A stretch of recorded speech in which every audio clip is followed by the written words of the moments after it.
When we open the book of Numbers, chapter 3, the wilderness suddenly narrows into something far more intimate. This chapter no longer speaks to the vast lines of tribes stretching across the sand or the towering banners waving in the wind. Instead, it walks us right into the heart of the camp, into the place where fire fell, where holiness dwelled, and where every breath had to be measured. Numbers 3 is the chapter where God turns his attention to the Levites, and the tone shifts from the grandeur of national identity to the tenderness of priestly calling.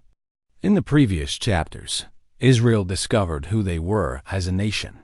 But here, God begins revealing who will serve closest to him, who will carry his dwelling, guard his holiness, and represent him to the people.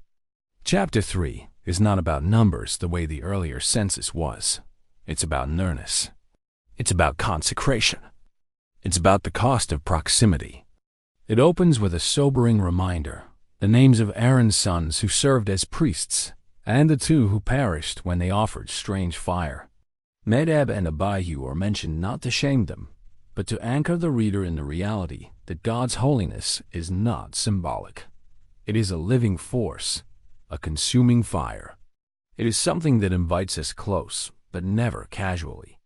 The very first breath of this chapter is a warning wrapped in mercy. Those who draw near must honor the one they approach. Then, just as quickly as the warning is spoken, the chapter pivots to the introduction of the Levites. For the first time, we see what their calling truly is. They are not warriors. They are not counted with the other tribes. Their task is not conquest, it is protection. Not protection from enemies, but protection of holiness. They are appointed to guard the dwelling place of God, so that Israel does not draw near out of ignorance and perish. Their responsibility is priestly, protective, and profoundly prophetic. And then something incredible happens, something that is often overlooked. God declares that the Levites are his in place of the firstborn of Israel. Every firstborn son in Israel had been spared during the night of the Passover. Now Yahweh says, "The Levites belong to me in exchange for all the firstborn who are mine." It is a transaction, a redemption, a divine exchange. The first substitutionary priesthood in the Torah, a shadow of the greater exchange that would one day happen through Messiah, the firstborn over all creation, who would stand in place of the people and draw them near. As the chapter unfolds, Moses is told to number the Levites by clan, Gershon, Kohath, and Merari, not as warriors, but as servants assigned to holy tasks. Gershon carries the curtains and coverings.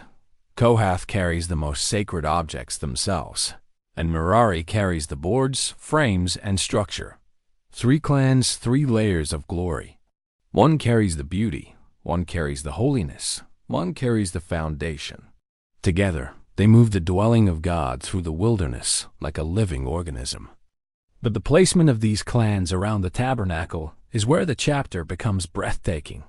Gershon to the west, Kohath to the south, Merari to the north, and Aaron and Moses to the east, the gate, the entrance, the place of approach. The Levites become a living barrier of blessing, a circle of guardians surrounding the presence. If Israel was the army of God, the Levites were the shield around his throne. Yet beneath the structure, beneath the duties, beneath the arrangement, something else is happening. Something hidden inside the meanings of their names and the names of their leaders. Hebrew names, as always, whisper messages to those willing to listen. So let's do what we did before. Let's set the Hebrew names aside and allow only their meanings to speak. Let's listen to the message flowing through the Levites and their leaders, the message Yahweh quietly stitched inside the priesthood itself. Here is the prophecy hidden in their meanings. Exiles who draw near will be united. Gathered ones will be sheltered. My God is helper, and the assembly will be delivered. The people he purchased will be strengthened, and the watchmen will surround what is holy. The appointed ones will stand in the place of approach. It reads like a whisper of the future, the scattered returning, the assembly restored, the Holy One drawing his people near again, guarded by those appointed to watch over his presence. It is the story of the remnant, the story of restoration, the story of Messiah, who both guards the way and becomes the way. And then chapter 3 concludes with something astonishing. After the Levites are counted, all 22,000 of them, God tells Moses to count the firstborn males in the rest of Israel. There are more firstborn than Levites, so Israel must give redemption money for the extras. It is the first recorded ransom offering in the Torah, a payment that allows the nation to stand in right relationship to God. Once again, the shadow of Messiah emerges quietly in the wilderness sand.